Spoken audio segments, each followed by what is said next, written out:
जय हिंद। तो आप सभी को प्यारा सा गुड इवनिंग। तो आज हम लोग डेली प्रैक्टिस सेट का तीसरा क्लास देखेंगे जो 1 से 50 तक का है। ठीक है। और यह जो है आपको कितना तारीख को 31/3/2023 को हुआ था। तो आइए पहला क्वेश्चन देखते हैं। पहला क्वेश्चन क्या है कि विश्व बैंक के वर्गीकरण के अनुसार उच्च आय वर्ग अर्थव्यवस्था वह अर्थव्यवस्था है जहां प्रति व्यक्ति सकल राष्ट्रीय आय होती है। कितना होता है? $246 या उससे कम। बी है $246 से $445 या 40 और 90 यानी $4090 से $12,695 या $12,695 या उससे अधिक। तो इसका जो आंसर होगा वो होगा आपको $12,695 या उससे अधिक होता है। सेकंड है कि निम्नलिखित कथनों पर विचार कीजिए। वृद्धा अवस्था पेंशन हस्तांतरित आय है, अतः इससे राष्ट्रीय आय में नहीं जोड़ा जाता है। दूसरा है सेवानिवृत्त पेंशन को राष्ट्रीय आय में जोड़ा जाता है। तो इसका आंसर क्या होगा? इसका आंसर हो जाएगा आपको सी, यानी दोनों सही है। यानी वृद्धा अवस्था पेंशन जो है हस्तांतरित आय है, अतः इससे राष्ट्रीय आय में नहीं जोड़ा जाएगा, और सेवानिवृत्त पेंशन को राष्ट्रीय आय में जोड़ा जाता है। यानी वृद्धा अवस्था जो पेंशन मिलता है वो किसको मिलता है? जो 60 वर्ष से ऊपर जो होते हैं ना व्यक्ति, उसको मिलता है महीना का 400 रुपया। अब उसके बाद है थ्री क्या है कि निम्नलिखित में कौन एक समष्टि अर्थशास्त्र का अध्ययन क्षेत्र है? व्यापार चक्र, उपभोक्ता संतुलन, फर्म का संतुलन या कीमत सिद्धांत। तीसरा का क्या होगा? तीसरा का हो जाएगा आपको ये व्यापार चक्र। 4 है कि निम्नलिखित कथनों पर विचार कीजिए। कॉफी का एशिया में तीसरा सबसे बड़ा उत्पादक एवं निर्यातक देश भारत। दूसरा है निर्यात वर्ष 22 से भारत में कॉफी की निर्यात में 1.66% की कमी आई। तीसरा है भारत इंस्टेंट कॉफी के अलावे रोबस्टा और अरेबिका किस्म का भी निर्यात करता है। तो इसका आंसर क्या होगा? इसका आंसर हो जाएगा आपको सी, यानी 1 और 3। उसके बाद है 5 है किसी भी अर्थव्यवस्था में आर्थिक समस्या उत्पन्न होने का मुख्य कारण क्या हो सकता है? पहला, मनुष्य की आवश्यकता सीमित है। दूसरा है आवश्यकता को संतुष्ट करने वाले साधन सीमित हैं, यह साधनों का वैकल्पिक प्रयोग होता है, इनमें से सभी। तो इसका आंसर हो जाएगा आपको इनमें से सभी। 6 है राष्ट्रीय निवेश कोष की स्थापना किस वर्ष की गई? 2003, 2005, 2008 या फिर 2012। यानी राष्ट्रीय निवेश कोष की स्थापना जो है ये आपको 2005 में किया गया। 7 है कि न्याय, पूर्ण वितरण एवं समानता के साथ विकास किस पंचवर्षीय योजना का सर्वोच्च लक्ष्य था? तो 7 का क्या होगा?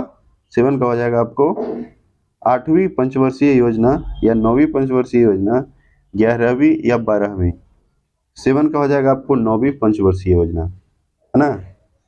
8 है विश्व के कुल परिष्कृत हीरे यानी तराशा हुआ हीरा का कितना प्रतिशत उत्पादन भारत में होता है? 35, 65, 75 या 95। तो 8 का क्या होगा? डी, यानी 95%। 9 है किसी वस्तु की मांग पर उसकी प्रतिस्थापन वस्तु की कीमत के कम होने का क्या प्रभाव होगा? वस्तु के मांग में कमी होगा, या वस्तु के मांग में वृद्धि होगी, या वस्तु का मांग अपरिवर्तित रहेगा, इनमें से कोई नहीं। तो 9 का क्या होगा? 9 का हो जाएगा आपको ए, यानी वस्तु के मांग में कमी होगा। 10 है भारत में गरीबी मापने हेतु कौन सा तरीका उपयुक्त है? सापेक्ष निर्धनता, निरपेक्ष निर्धनता या अल्पकालीन निर्धनता या दीर्घकालीन निर्धनता, है ना। तो 10 का क्या होगा? 10 का हो जाएगा आपको निरपेक्ष निर्धनता, है ना। अब उसके बाद है 11 क्या है कि भारत में शहरी बेरोजगारी के कारण के संबंध में निम्नलिखित कथनों पर विचार कीजिए।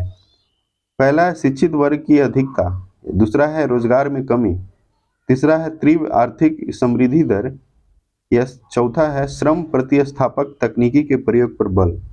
तो 11 का क्या होगा? 11 का हो जाएगा आपको 2 और 4, यानी रोजगार में कमी और श्रम प्रतिस्थापक तकनीकी के प्रयोग पर बल देना।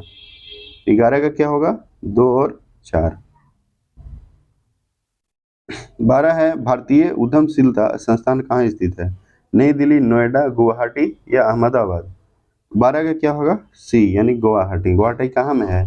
यह है आपको असम में पड़ता है, यानी उद्यमशीलता संस्थान जो है वो आपको गुवाहाटी में है। 13 है अगर आरबीआई प्रसारवादी मौद्रिक नीति अपनाना चाहता है तो वह निम्नलिखित में क्या नहीं करेगा? वैधानिक तरलता अनुपात को घटाकर उसे अनुकूलित करना, या सीमांत लागत दर को बढ़ाना, या बैंक दर को घटना, या रेपो दर को घटाना। 13 का क्या होगा? 13 का हो जाएगा आपको बी, सीमांत लागत दर को बढ़ाना।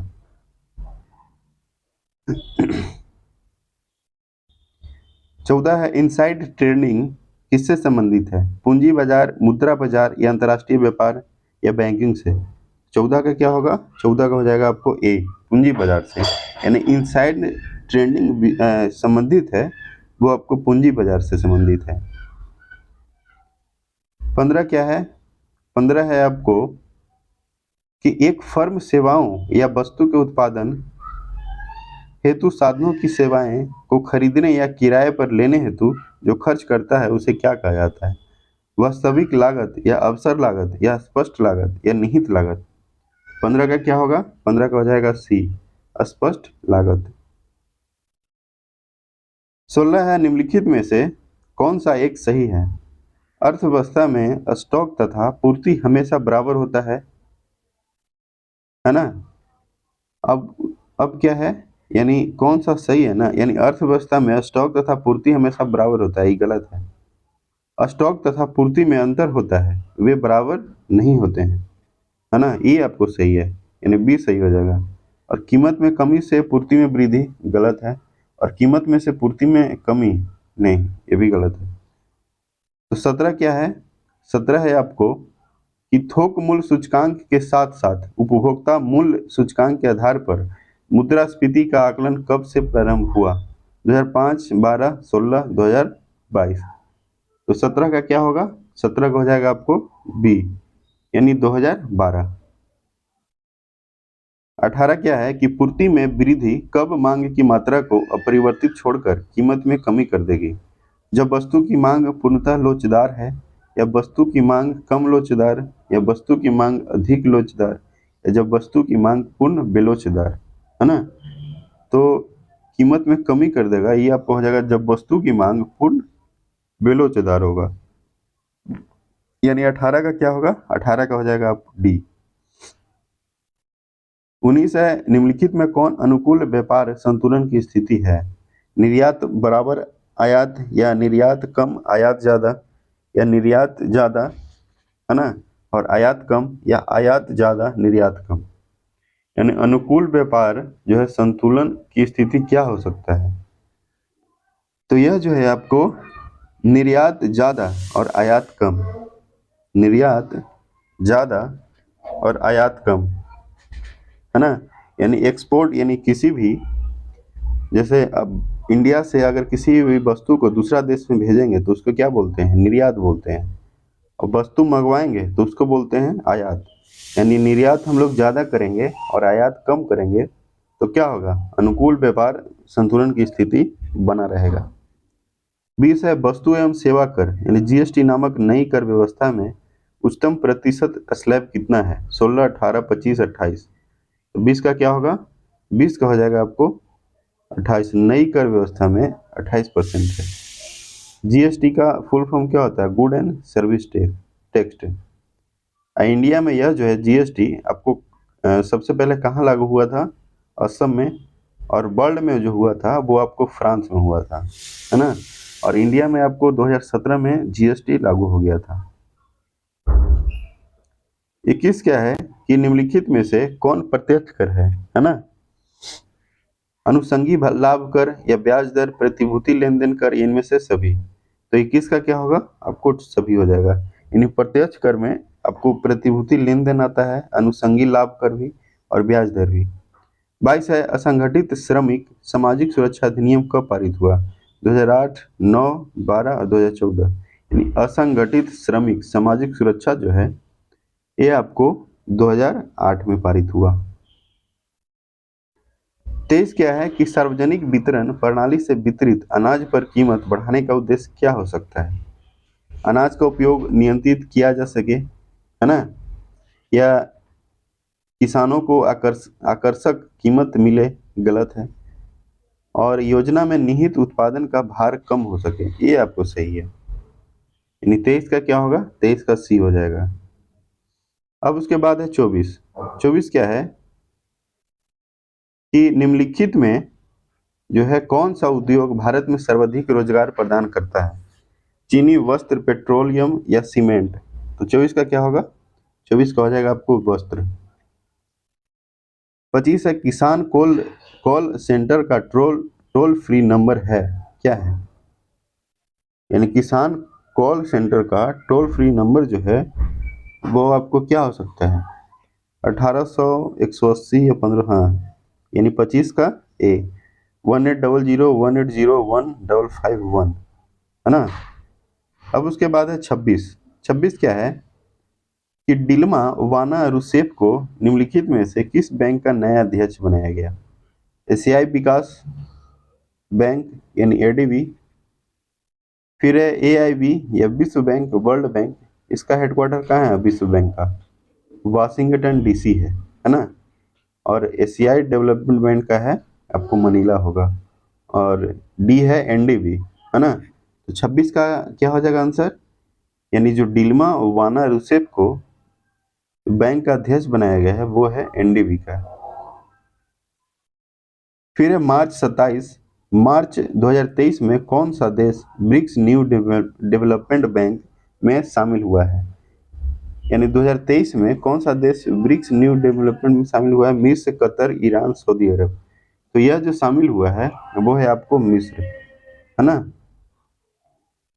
28 क्या है कि राष्ट्रीय संस्कृति महोत्सव के 14वें संस्करण का आयोजन किस शहर में किया जा रहा है, बीकानेर, जालौर, उदयपुर, बाड़मेर। तो 28 का क्या होगा, 28 का हो जाएगा आपको ए, यानी बीकानेर, है ना। बीकानेर कहाँ है, बीकानेर आपको राजस्थान में पड़ता है। 29 क्या है कि उत्तराखंड में एक खेल विश्वविद्यालय कहाँ स्थापित किया जाएगा, रुद्रप्रयाग, पिथौरागढ़, रामनगर या हल्द्वानी। तो 29 का क्या है, 29 का हो जाएगा आपको हल्द्वानी, है ना। उत्तराखंड जो है, उत्तराखंड की राजधानी देहरादून है, और उत्तराखंड के मुख्यमंत्री कौन है, तीरथ सिंह रावत, है ना।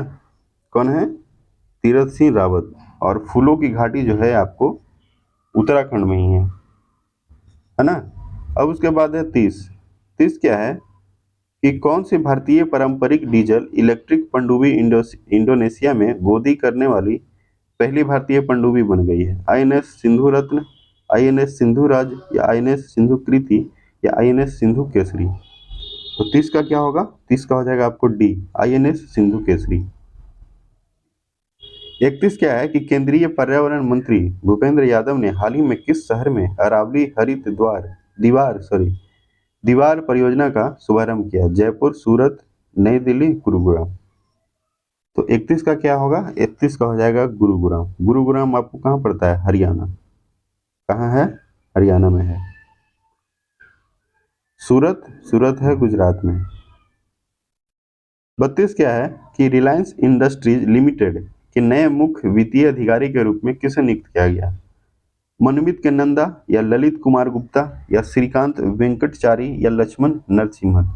तो 32 का क्या होगा, सी हो जाएगा, श्रीकांत वेंकटचारी। यानी आरआईएल यानी रिलायंस इंडस्ट्री लिमिटेड के नए मुख्य वित्तीय अधिकारी जो है श्रीकांत वेंकटचारी को बनाया गया।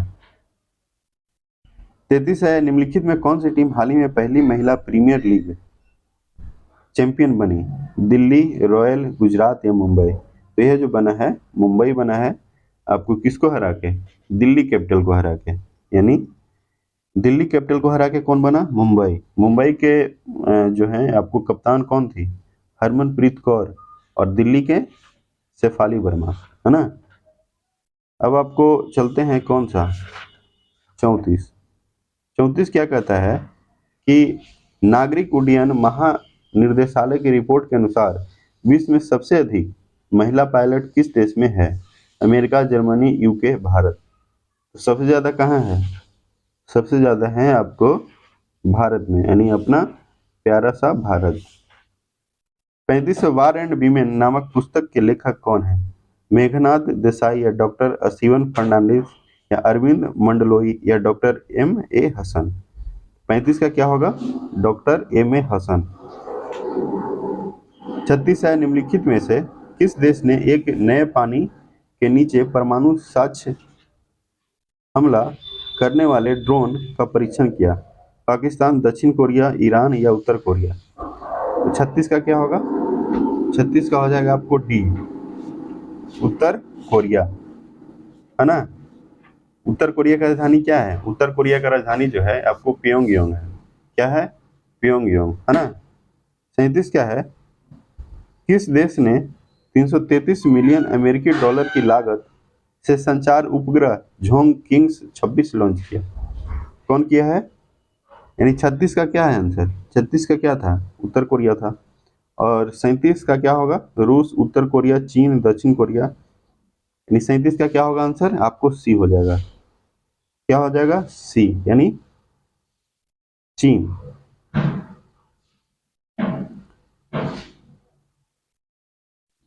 अब उसके बाद 38, है ना। 38 क्या है कि किस राज्य के मुख्यमंत्री ने राज्य युवा नीति और एक युवा पोर्टल का अनावरण किया? यूपी, बिहार, मध्य प्रदेश, उड़ीसा। तो 38 का क्या होगा? 38 का हो जाएगा आपको सी, मध्य प्रदेश। 39 क्या है कि विश्व पुस्तक मेला 2023 का आयोजन किस प्राधिकरण द्वारा किया जाएगा? पेंगुइन किताबें, नेशनल बुक ट्रस्ट, संस्कृत मंत्रालय या केंद्रीय माध्यमिक शिक्षा बोर्ड। तो 39 का क्या है? 39 का हो जाएगा आपको नेशनल बुक ट्रस्ट। 40 क्या है कि किस देश ने एशियाई खो खो चैंपियनशिप के पुरुष और महिला दोनों खिताब जीते हैं? Bharat, Bhutan, Indonesia, Malaysia. तो 40 का ए, भारत। 41 है किस राज्य ने सरकारी भर्ती परीक्षाओं में पेपर लीक को रोकने के लिए 10 साल तक की जेल का प्रावधान करने वाला विधेयक पारित किया? बिहार, गुजरात, यूपी, मध्य प्रदेश। तो यह जो है आपको बी, गुजरात। यानी सरकारी भर्ती परीक्षाओं में पेपर लीक जब होगा तो 10 साल तक जेल का प्रावधान करने वाला विधेयक जो कानून लागू किया गया है वो आपको गुजरात में किया गया है। गुजरात में, है ना। बिहार में भी लागू कर देना चाहिए क्योंकि बिहार में भी पेपर लीक बहुत ही ज्यादा होता है। अब उसके बाद है 42। 42 है मार्च 2023 में गणित के लिए एबेल पुरस्कार किसे प्रदान किया गया? लॉरेंस सी इवांस या कार्लोस केनिंग, है ना। और लुइस कैफरेली या निकोला फुस्को।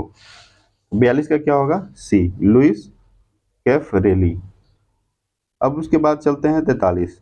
43 क्या कह रहा है कि विश्व बैंक के अध्यक्ष बनने के लिए अमेरिकी राष्ट्रपति बाइडेन द्वारा किसे नामित किया गया? अजय बंगा, शांतनु नारायण या लीना नायर या पराग अग्रवाल। तो 43 का हो जाएगा आपको अजय बंगा। 44 है 18वीं विश्व सुरक्षा कांग्रेस का आयोजन कहाँ किया जा रहा है? यानी 18वीं विश्व सुरक्षा कांग्रेस, 18वीं विश्व सुरक्षा कांग्रेस का आयोजन कलकत्ता, हैदराबाद, जयपुर, आगरा। 44 का जयपुर। अब उसके बाद है 45। 45 क्या है कि पहले के आर गौरी अम्मा राष्ट्रीय पुरस्कार के लिए किसे चुना गया? प्रभु चंद्र मिश्रा, एलिडा गवेरा या सेत्री केम संगतम या एल्स बियाली या तस्की, है ना। तो 45 का हो जाएगा एलिडा गवेरा। अब उसके बाद है 46। 46 है किसने कॉल बिफोर यू डिग नामक ऐप लॉन्च किया? पीयूष गोयल, नरेंद्र मोदी, हरदीप सिंह पुरी या किरण रिजिजू, है ना। तो 46 का हो जाएगा आपको बी, यानी कॉल बिफोर यू डिग। ये आपको इंपॉर्टेंट है, याद रखिएगा। कॉल बिफोर यू डिग नामक ऐप जो है आपको नरेंद्र मोदी यानी हमारे भारत के प्रधानमंत्री। Call before you dig. अब चलते हैं 47। 47 क्या है कि एसएसओ रांची में आयोजित वार्षिक पुरस्कार समारोह के दौरान किसे राष्ट्रीय स्तर का सुरक्षा पुरस्कार इस्पात सुरक्षा पुरस्कार मिला? टाटा इस्पात, इस्सार स्टील, RINL विशाखापत्तनम या JSW स्टील। 47 का क्या होगा? 47 का हो जाएगा सी, यानी RNL विशाखापत्तनम। 48 क्या है? किलियन एम्बाप्पे किस देश की फुटबॉल टीम के कप्तान का पद संभालेंगे? Poland, Germany, Argentina, France. तो 48 का क्या होगा? डी, है ना। अब उसके बाद है 49, यानी आज का सेकेंड लास्ट क्वेश्चन। केरल के सर्वोच्च नागरिक सम्मान केरल पुरस्कांगरल का रंगल से किसे सम्मानित किया गया? हरिहरन, आरिफ मोहम्मद खान, MT वासुदेवन नायर या रामचंद्रन। तो यह जो है आपको MT वासुदेवनन को नायर को यह पुरस्कार दिया गया। 50 क्या है कि विश्व जल दिवस 2023 की थीम क्या है? भूजल अदृश्य को दृश्य बनाना, या जल और जलवायु परिवर्तन, या त्वरित परिवर्तन, या पानी की कद्र करना। तो 50 का है त्वरित परिवर्तन, है ना। विश्व जल दिवस, है ना, इसका क्या है थीम? त्वरित परिवर्तन। तो आज के लिए इतना ही। 50 क्वेश्चन यानी 1 से 50 तक हो गया। तो जो भी चैनल पे नए या इस वीडियो को जो भी छात्र नए हैं इस वीडियो को देख रहे हैं, वो चैनल को प्लीज सब्सक्राइब कर लें, ठीक है। तो आज के लिए इतना ही। जय हिंद, जय भारत, जय बिहार।